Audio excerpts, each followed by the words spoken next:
ओम नमो भगवते वासुदेवाय नमः। कल की कथा में हमने भगवान शिव और दक्ष प्रजापति का मनोमालिन्य तथा सती के पिता के यज्ञोत्सव में जाने का आग्रह, सती का अग्नि प्रवेश और दक्ष के यज्ञ के विध्वंस की कथा सुनी थी। आज की कथा में हम मनु महाराज के दो पुत्र प्रियव्रत और उत्तानपाद की कथा का श्रवण करेंगे। मैत्रेय जी ने मनु महाराज की 3 कन्याओं के वंश का वर्णन किया। मनु महाराज के 2 पुत्र थे, प्रियव्रत और उत्तानपाद। उत्तानपाद की 2 पत्नियां थीं, सुरुचि और सुनीति। सुरुचि के पुत्र का नाम था उत्तम और सुनीति के पुत्र का नाम था ध्रुव। जीव मात्र उत्तानपाद है। माता के गर्भ में रहने वाले सभी जीव उत्तानपाद हैं। जन्म के समय पहले सिर और फिर पांव बाहर आते हैं। जिनके पैर पहले ऊपर हों और फिर नीचे हो गए हों वही उत्तानपाद है। जिसके पांव ऊपर हों और नीचे हों वह उत्तानपाद है। जन्म के समय सभी की दशा ऐसी ही होती है। जीव मात्र की 2 पत्नियां होती हैं, सुरुचि और सुनीति। मनुष्य मात्र को सुरुचि ही प्रिय लगती है। इंद्रियां जो भी मांगे उन विषयों का उपयोग करने की इच्छा ही सुरुचि है। सुरुचि का अर्थ है वासना। आजकल तो सभी को रुचि ही प्यारी लगती है। मन को, इंद्रियों को जो अच्छा लगता है वही मनुष्य करने लगता है। वह ना तो शास्त्र से पूछता है, ना तो धर्म से पूछता है और ना ही संतों से। रुचि का अर्थ है मन पसंद इच्छा। मन जो भी मांगे उन्हीं भोगों में लीन होने के लिए जो आतुर बने वह रुचि का दास है। जिसे रुचि से प्यार होगा उसे नीति कैसी प्यारी लग सकती है। नीति भले ही विरोध करे फिर भी इंद्रियां तो स्वभावतः विषयों की ओर ही दौड़ती हैं। जीव जो भी मांगे वह सब उसे मत दो। कई लोग सुपारी खाए बिना नहीं रह सकते। सुपारी वैसे तो ठीक है, किंतु प्रमाण से अधिक खाने पर वह मनुष्य संयमी नहीं रह सकता। मनुष्य मात्र को सुनीति अर्थात नीति से अधिक प्रेम नहीं है, वह प्यारी नहीं है। मनुष्य को सुनीति से नहीं सुरुचि से ही प्रेम है। जीव मात्र के लिए यही बात सच्ची है। उसे सदाचार युक्त संयम भरा जीवन नहीं भाता। जीव वासना के अधीन होकर विलासी जीवन जीना चाहता है। जीव मात्र नीति के अधीन नहीं रहना चाहता। वह सोचता है कि सुरुचि के अधीन होने से उत्तम फल मिलेगा। सुरुचि का फल उत्तम है, इसी से सुरुचि के पुत्र का नाम उत्तम है। उद ईश्वर, तम अंधकार, अंधकार अज्ञान है। ईश्वर के स्वरूप का अज्ञान ही उत्तम का स्वरूप है। इंद्रियों के दास होने पर ईश्वर स्वरूप का ज्ञान नहीं हो पाएगा। जो सुरुचि में फंसा है और विलासी जीवन जीता है उसे ईश्वर के स्वरूप का ज्ञान नहीं हो सकता। वह ईश्वर को पहचान नहीं सकता है। ईश्वर का ज्ञान विलासी को नहीं हो सकता, विरक्त को ही हो सकता है। गीता जी से पूछो कि कैसे व्यक्ति को ईश्वर का ज्ञान हो सकता है। जिसमें सात्विक गुण की बुद्धि होती है उसी को ज्ञान प्राप्त होता है। सात्विक गुण की बुद्धि संयम पूर्ण सदाचारी जीवन जीने से होती है। केवल शब्द ज्ञान ज्ञान नहीं है। उत्तम विषय क्षणिक सुख देता है और वह उत्तम सुख क्षणिक विषयानंद है। इंद्रियों और विषयों के संयोग से जो क्षणिक सुख मिलता है वह सुख नहीं, सुख को केवल आभास ही होता है। खुजली को खुजलाने से सुख नहीं, सुख का आभास ही हो पाता है। मनुष्य की हर एक इंद्रियों को विषयोपयोग की आकांक्षा होती है। सयानापन वैसे आता तो है किंतु वह स्थायी नहीं हो पाता। इंद्रियों और विषयों के संयोग से क्षणिक सुख मिल पाता है। भोजन सरस होगा तो जरूरत से ज़्यादा खा लिया जाएगा जिससे अजीर्ण होगा। फिर ऊपर से अन्न पाचन के लिए गोलियां भी खानी पड़ेंगी। ऐसे समय में रुचि और खाने की होती है किंतु नीति मना कर देती है। स्वादिष्ट अन्न की याचना मत करो, दैवावसाद जो भी प्राप्त हो उसी से संतुष्ट हो जाओ। स्वादिष्ट भोजन करने वाला भजन नहीं कर पाएगा। नीति का फल आरंभ में कष्टदायी होते हुए भी अंत में सुखदायी है, जबकि विषयानंद का आरंभ में परिणाम सुखदायी होने पर भी उसका परिणाम दुख ही होता है। जिसका जीवन शुद्ध है, पवित्र है, उसी को भजनानंद मिलता है और वही आनंद टिकाऊ होता है। नीति के अधीन रहकर जो पवित्र जीवन जीता है उसी को ईश्वर का ज्ञान मिलता है। सुनीति से ध्रुव मिलता है। सुनीति से ध्रुव मिलता है। सुनीति का फल ध्रुव है। सुनीति का पुत्र ध्रुव है। ध्रुव का तात्पर्य है अविनाशी अनंत सुख का, ब्रह्मानंद का कभी विनाश नहीं होता। जो नीति के अधीन होगा उसे ध्रुव सा ब्रह्मानंद प्राप्त होता है। मनुष्य यदि सुनीति के अधीन होता है तो सदाचारी बनता है और यदि वह मात्र सुरुचि के अधीन होता है तो दुराचारी बनता है। तुम्हारे सामने ये 2 आनंद हैं, विषयानंद और परमानंद। तुम किसे पसंद करोगे? भजनानंद ही पसंद करने योग्य है। पहला आनंद क्षणिक सुख देता है और उसका परिणाम दुखद होता है। दूसरा आनंद शुरू में तो कष्टदायी है किंतु अंत में सुखदायी है। दो मित्र यात्रा करने गए। एक की आदत ही ऐसी थी कि पलंग तकिए के बिना उसे नींद नहीं आती थी। उसने बोरिया बिस्तर बांध तो लिया किंतु उसे ढोने के लिए मजदूर न मिला, अतः वह सारा सामान उसे खुद ही उठाना पड़ा। रास्ते में एक सज्जन मिले। इस महाशय की दशा देखकर उससे कहा कि यह बोझ कितना कष्टदायी है, इसके बिना ही यात्रा क्यों नहीं करते? तो उसने उत्तर दिया, चाहे यह बोझ मुझे ही क्यों न उठाना पड़े, किंतु रात को सोते वक्त तो बड़ा मजा आता है। रात्रि के आनंद के लिए सारा दिन वह बोझ उठाए फिरता था, फिर रात को कैसे आनंद आता होगा? यह कथा किसी और की नहीं, अपनी ही है। जीवात्मा यात्रा करने निकला है। क्षणिक सुख के लिए मनुष्य सारा दिन गधे की भांति मेहनत करता है, सारा दिन दुख का पर्वत सिर पर लेकर चलता रहता है। क्षणिक सुख के लिए कितनी चिंता और कितना कष्ट उठाता है। विषयुक्त सुख क्षणिक ही नहीं तुच्छ भी है। ध्रुव अविनाशी ब्रह्मानंद का भजनानंद स्वरूप है।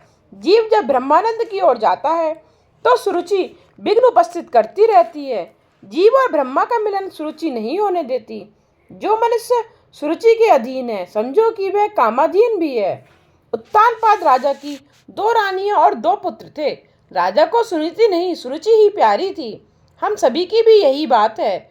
हमें नीति से प्रेम नहीं है किंतु इंद्रियों और वासना को बहकाने वाली सुरुचि से ही प्रेम है। एक बार उत्तानपाद सिंहासन पर बैठे हुए थे, सुरुचि भी वहीं बैठी हुई थी। उत्तम राजा की गोद में खेल रहा था। ध्रुव ने यह देखा तो उसने सोचा कि मैं भी पिताजी के पास जाऊं तो मुझे भी वे गोद में उठा लेंगे। उसने दौड़ते हुए आकर पिता से उसकी गोद में बिठाने के लिए कहा। बालक बालकृष्ण का ही स्वरूप है, उसका कभी अपमान मत करो। बड़े बड़े महात्मा भी बच्चों से खेलते थे। रामदास स्वामी जब बच्चों से खेल रहे थे तो शिष्यों ने पूछा, ये क्या कर रहे हो आप? तब स्वामी जी ने कहा, बै पोरते थोर होउनी गेले, बै थोरते चोर होउनी मेले। इन बालकों के साथ खेलने में मुझे आनंद मिलता है। बच्चे अपने मन में जो जैसा होता है वैसा ही बोलते हैं और वैसा ही करते हैं। मन, वाणी और क्रिया एक समान होने पर भी तुम भगवान की भक्ति सही ढंग से कर सकोगे, वैसी भक्ति ही तुम्हें आनंदित करेगी। बालक निर्दोष होता है, उसे कपट मत सिखाना। उन्हें बचपन में अच्छे संस्कार डालो, उनसे अनुचित लाड़ मत करो। उत्तानपाद ने आनंद से ध्रुव को अपनी गोद में लेना चाहा, किंतु सुरुचि को यह बात ना भाई। जीव के पास जब भी भजनानंद आता है, सुरुचि बाधा उत्पन्न करती है। पूजा करते समय मन रसोई घर की ओर गया या तो प्रभु भजन करते हुए मन विषयों की ओर बह गया तो समझ लेना कि सुरुचि आ गई है। ध्रुव को राजा गोद में बिठाए यह सुरुचि को पसंद नहीं था। उसने सोचा कि जब राजा को ध्रुव मिलेगा तो वासनाधीन नहीं होंगे और मेरा कुछ भी काम नहीं बन पाएगा। सुरुचि ने राजा को ध्रुव को गोद में लेने से रोका। राजा रानी के अधीन था, वह कामान था। उसने सोचा कि मैं ध्रुव को गोद में उठाऊंगा तो सुरुचि नाराज होगी। चाहे कुछ भी हो, मेरी रानी नाराज नहीं होनी चाहिए। जरूरत से अधिक स्त्री के अधीन रहना पाप है। शास्त्रों यहाँ तक कहता है कि ऐसी स्त्री अधीन पुरुष को देखना भी पाप है। वह था तो राजा किंतु रानी का तो दास ही था। अक्सर सभी की ऐसी ही दशा होती है। साहब बाहर तो अकड़ कर फिरते हैं और घर की पत्नी के आगे भीगी बिल्ली बन जाते हैं। राजा ने ध्रुव की अवहेलना की ओर मुंह मोड़ लिया। ध्रुव जी को तो बड़ी आशा थी। उसने हाथ बढ़ाकर कहा कि मुझे गोद में बिठा लीजिए। सुरुचि ने ध्रुव कुमार से कह दिया, भाग जा यहाँ से। राजा की गोद में बैठने की पात्रता तुझमें नहीं है। तू राजा की अप्रिय रानी सुनीति का पुत्र है, सो तू उसकी गोद में नहीं बैठ सकता। ध्रुव जी ने कहा, माता क्या मैं अपने पिता का पुत्र नहीं हूँ? सुखदेव जी वर्णन कर रहे हैं। सुरुचि ने उस समय ताना दिया कि तेरी माता रानी नहीं है, रानी मैं हूँ। तेरी माता तो दासी है। राजा की गोद में बैठने की इच्छा है तो तुझे मेरी कोख से जन्म लेना होगा। तू वन में जाकर तप कर और ईश्वर की आराधना कर और मेरी कोख में जन्म पाने की मांग कर। भगवान जब प्रसन्न होते हैं तो फिर तेरे घर में जन्म लेना ही क्यों मांगा जाए। किंतु सुरुचि मूर्ख जो थी इसलिए ऐसा बोल रही थी। ध्रुव को आशा थी कि पिताजी कुछ पल के लिए गोद में लेंगे ही, किंतु सुरुचि के अपमान से रोता हुआ वह अपनी माता सुनीति के पास लौट आया। तो सुनीति ने पूछा, बेटा तू क्यों रोता है? क्या हुआ है तुझे? बालक संस्कारी है, इसलिए कुछ बोलता नहीं है, बार बार रो रहा है। सुनीति समझती है कि मेरा सयाना बेटा मेरी दशा अच्छी तरह समझता है। जिसकी माता सुनीति हो वह सुशील ही होता है। वंश में जब कई लोगों का पुण्य इकट्ठा होता है तभी पुत्र उदार निकलता है। ध्रुव ने सोचा कि मैं सारी बात बताऊंगा तो परंपरा के कारण माता पिता की निंदा करने का पाप होगा। तभी एक दासी ने आकर सारी बात बता दी। सारी बात सुनकर सुनीति के मन में विचार आया कि मैंने तो सुरुचि का कुछ नहीं बिगाड़ा। मेरे मुंह से मेरी सौत के लिए यदि कुछ कटु वचन निकल पड़ेंगे तो ध्रुव के मन में हमेशा के लिए बैर भाव के संस्कार जम जाएंगे और भविष्य में अनर्थ होगा। इस प्रसंग से सुनीति को बड़ा दुख हुआ, किंतु वह अपने बालक को अच्छे संस्कार देना चाहती थी। वह चाहती थी कि अपने बालक को राज्य और संपत्ति चाहे ना मिल पाए, किंतु संस्कार तो अच्छे ही मिलने चाहिए। यदि माता सुनीति हो तो अपने बालक को 1000 शिक्षकों की अपेक्षा भी अधिक अच्छी शिक्षा दे सकती है। सुनीति ने दुख के आवेग को दबाकर धीरज से कहा, तेरी भी माता ने वैसे तो कुछ बुरा नहीं कहा है। उसने तुझे जो उपदेश दिया है वह अच्छा है और मैं भी तुझे यही उपदेश देती हूँ बेटे। यदि भिक्षा मांगनी ही है तो फिर भगवान से ही क्यों ना मांगी जाए। मनुष्य से बहुत कुछ मांगने पर भी बहुत कम ही मिलेगी और कई बार तो अपमान या अपेक्षा ही मिलेगी। अतः ठाकुर जी से ही मांगो। भगवान जब देता है तो इतना अधिक दे देता है कि जीव वह सब कुछ ले भी नहीं पाता। बेटे भगवान तुझ पर कृपा करेंगे, तुझे प्रेम से बुलाएंगे, गोद में भी बिठाएंगे। तेरी ही नहीं जीव मात्र के सच्चे पिता परमात्मा ही हैं। मैंने तुझे नारायण को सौंप दिया है। जो पिता तेरा मुंह तक नहीं देखना चाहता उसके घर में पड़ा रहना निरर्थक है। इस घर में तू रहेगा तो तेरी सौतेली माता तुझे हमेशा कष्ट देती रहेगी, किंतु रोना नहीं, अन्यथा मुझे भी दुखी होगा। तेरी भी माता ने तुझे जो वन में जाने के लिए कहा है वह ठीक ही किया है, इसमें तेरा कल्याण है। तू यदि उत्तम की भांति राज सिंहासन पर बैठने की इच्छा रखता है तो श्री भगवान के चरण कमलों की आराधना कर। स्वधर्म पालन से पवित्र हुए अपने चित्त में पुरुषोत्तम भगवान की स्थापना कर और अन्य सभी का चिंतन छोड़कर केवल प्रभु का ही भजन कर। अब इस घर में मत रह, वन में जाकर भगवान नारायण का भजन कर। तो ध्रुव ने अपनी माता से कहा कि विमाता ने हम दोनों का अपमान किया है। इस घर में ना तो मेरा सम्मान है और ना ही तेरा, तो क्यों ना हम दोनों ही वन में जाकर प्रभु का भजन करें। सुनीति ने इस पर कहा, बेटे मैं तो स्त्री हूँ, मेरे पिता ने तेरे पिता को मेरा दान किया है, मुझे उनकी ही आज्ञा में रहना है, चाहे मेरा पति मेरा अपमान क्यों ना करे। मुझसे पति का त्याग ना हो सकेगा। तू स्वतंत्र है और मैं परतंत्र हूँ। मुझे तो मेरी सौत की भी, जो कि मेरे पति की प्रिय पत्नी है, सेवा करनी है। मैं तुझे अकेला तो नहीं भेज रही हूँ, तेरे साथ मेरा आशीर्वाद भी तो है। परमात्मा तुझे अपनी गोद में बिठलाएंगे। जब तू मेरे गर्भ में था उस समय जिन्होंने तेरी रक्षा की थी वे मन में भी तेरी रक्षा करेंगे। अब तू वन में जा और परमात्मा की वहाँ आराधना कर। मेरे नारायण तुझे अपनी बाहों में संभालेंगे। किंतु ध्रुव को तो अब भी डर लग रहा था, तो सुनीति पुत्र से कहती हैं, तू अकेला नहीं है, मेरे नारायण तेरे साथ ही हैं। जीव यह अनुभव नहीं करता कि भगवान उसके साथ ही हैं, किंतु जीव मात्र के सच्चे मित्र तो नारायण ही हैं। भगवान यह नहीं देखते कि अमुक व्यक्ति धनिक है या गरीब, शिक्षित या अशिक्षित, छोटा है या बड़ा। भगवान तो यही देखते हैं कि इस जीव के हृदय में मेरे लिए प्रेम है या नहीं। प्रभु को प्रेम से पुकारोगे तो वे दौड़ते हुए चले आएंगे। अपने दुख की कथा प्रभु से तुम एकांत में ही कहना। प्रभु को मनाओ, उनसे कहो कि मेरा पाप करने का स्वभाव छूट नहीं पाता है, कृपा करो, वे तुम्हारी प्रार्थना सुनेंगे। ध्रुव ने पूछा, माता मुझ जैसे अबोध बालक को भी भगवान मिलेंगे क्या? ध्रुव को समझाते हुए सुनीति ने कहा, हाँ बेटे, भगवान तुझे अवश्य मिलेंगे। दिल लगाकर भगवान का भजन करना। भगवान भावना के भूखे होते हैं। ईश्वर को जो प्रेम से पुकारता है उसके समक्ष भी अवश्य प्रकट होते हैं। बिना आतुरता के भगवान नहीं मिलते। आर्त होकर आरती करो।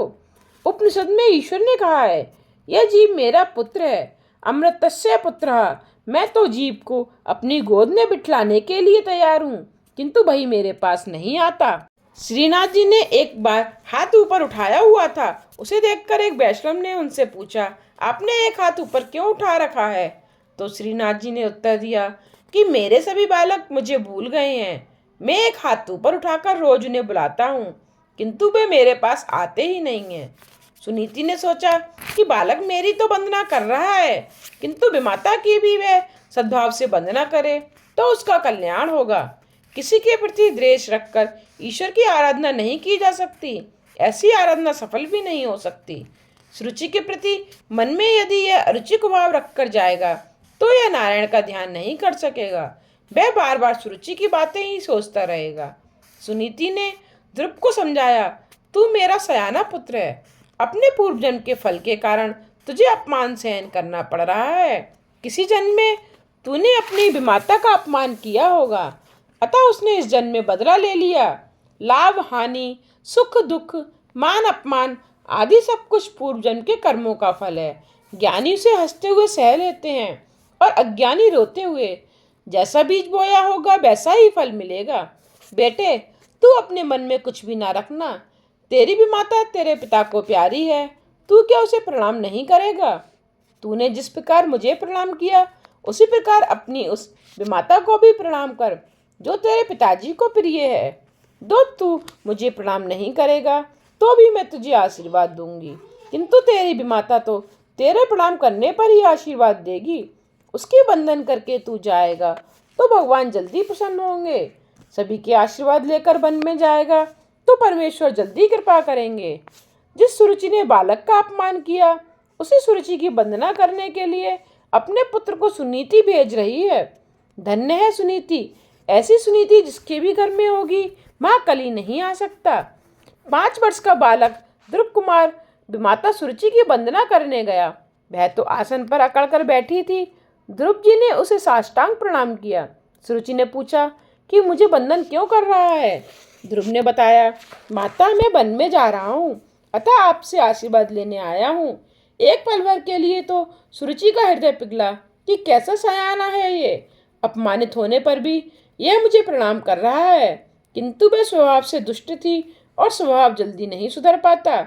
उसने सोचा कि ध्रुव यदि यहीं पर रहेगा तो उत्तम के राज्य में से वह हिस्सा मांगेगा। अतः उसने ध्रुव से कह दिया, ठीक है, वन में जा ही रहा है तो जा, मेरा आशीर्वाद है तुझे। बालक के प्रणाम करने पर सुरुचि के दिल में भी कुछ भी विशेष भाव नहीं जागा। स्वभाव को सुधारना बड़ा मुश्किल काम है। इसीलिए तो कहा है, कस्तूरी की क्यारी करी, केसर की बनी खार, पानी दिया गुलाब का तो प्याज की प्याज। सत्कर्म का पुष्प जब तक ठीक ठाक ना बढ़ जाए तब तक स्वभाव नहीं सुधर पाता। सुखदेव वर्णन करते हैं कि 5 वर्ष का बालक माता से आशीर्वाद लेकर वन में गया। भागवत की माता पुत्र को तपचर्या करने के लिए वन में भेजती हैं, जैसे कि सुनीति ने ध्रुव को भेजा। आजकल की माताएं बालकों को सिनेमा देखने के लिए भेजती हैं, पैसे भी देकर कि जा तेरा कल्याण हो। अरे सिनेमा देखने से क्या खाक कल्याण होगा?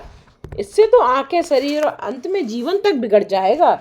पैसों को खर्च करके अंधेरे में बैठना अज्ञान नहीं तो और क्या है?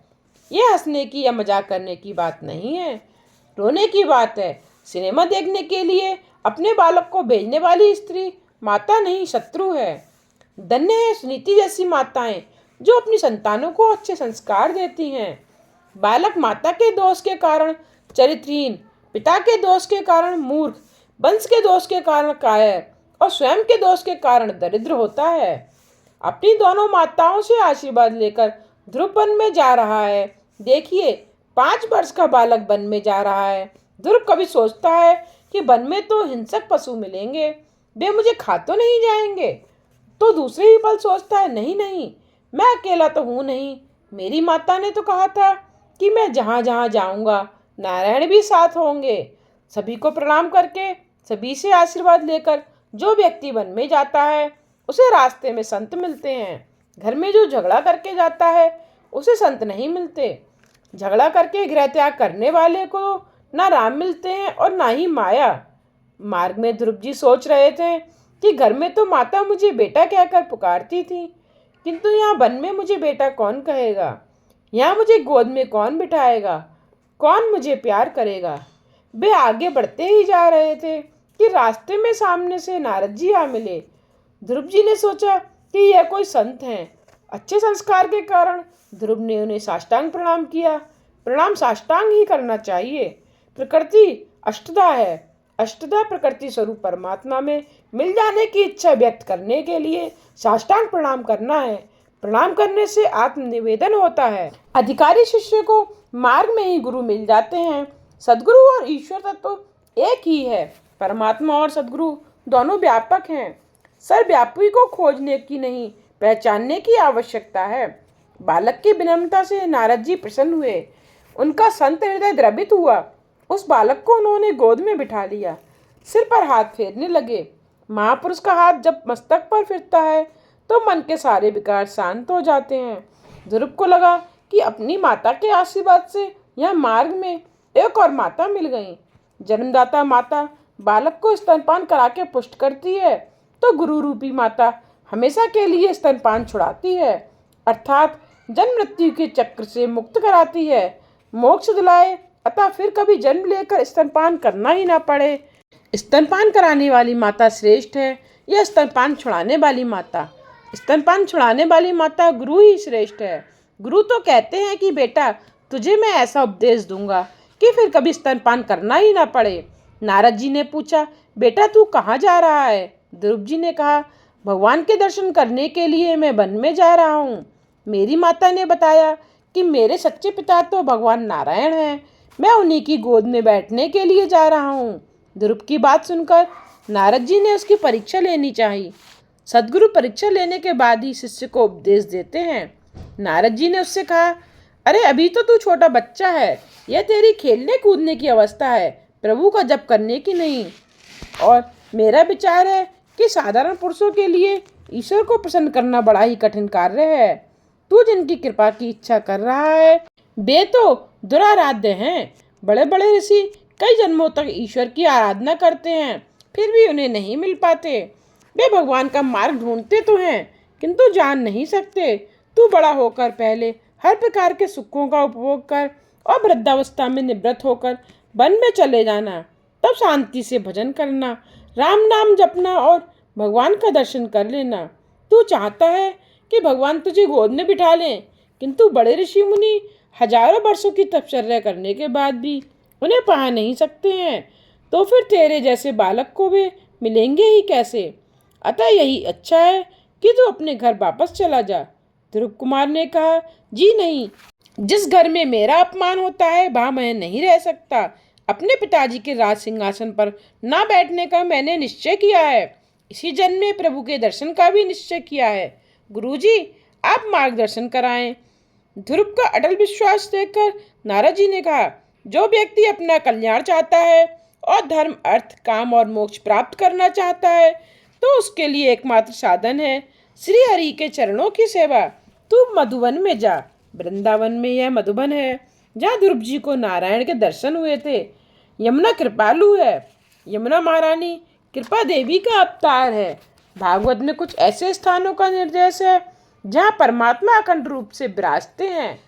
मधुबन में, श्रीरंगम आदि में, द्वारका में भी भगवान विराजते हैं। उन्होंने द्वारका त्यागी नहीं है। बोडाना की भक्ति अनन्य थी, अतः उनका एक स्वरूप डाकोर आया था। गंडक नदी के किनारे पुलक ऋषि के आश्रम में उनका अखंड वास है, ऐसा भागवत के 5वें स्कंद में कहा गया है।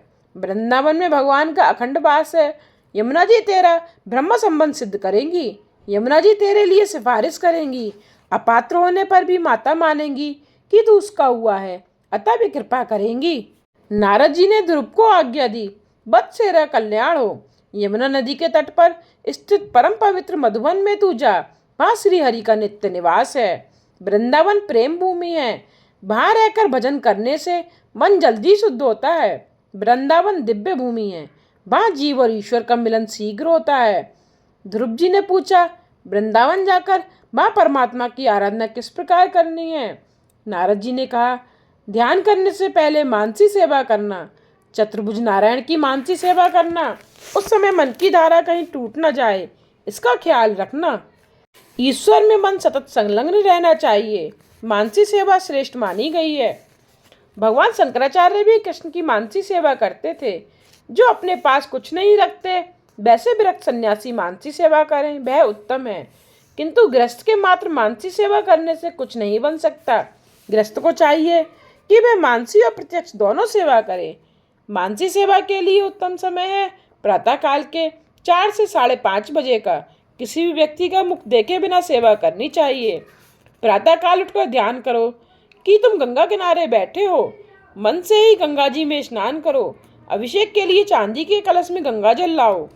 ठाकुर जी के जगने पर आचमन करो। मंगल के बाद माखन मिश्री की जरूरत पड़ेगी। भोलेनाथ शंकर को कुछ नहीं चाहिए, किंतु कन्हैया तो सभी कुछ मांगता है। फिर श्री कृष्ण को स्नान कराओ। शंकर तो शीतल जल से स्नान कर लेते हैं, किंतु बालकृष्ण को तो उष्ण जल से ही स्नान कराओ। फिर ठाकुर जी का श्रृंगार करो। श्रृंगार न करने पर भी कृष्ण तो सुंदर ही लगते हैं, किंतु श्रृंगार करने से तुम्हारा मन भी सुंदर होगा। अपने विकृत मन को सुधारने के लिए ही श्रृंगार करना है। श्रृंगार से ही समाधि से आनंद मिलता है। श्रृंगार के बाद भगवान को सुंदर भोग लगा के तिलक करो, आरती उतारो। उस समय तुम्हारा हृदय आर्द्र बनना चाहिए। पद्म पुराण में आरती का क्रम बताया गया है। चरण, जंगा, वक्ष, स्थल, मुख और उसके बाद सर्वांगों की आरती उतारी जानी चाहिए। आरती करते समय प्रभु दर्शन के लिए आर्त बनना चाहिए। आज की कथा को यहीं विश्राम देते हुए कल की कथा में हम जी के वनगमन तथा उनकी भक्ति की कथा का श्रवण करेंगे। आगे की कथा सुनने के लिए मेरे चैनल को सब्सक्राइब करके बेल आइकन पर प्रेस करके ऑल पर क्लिक करना ना भूलिएगा, जिससे आने वाले वीडियोस की नोटिफिकेशन आप तक पहुंचते रहें।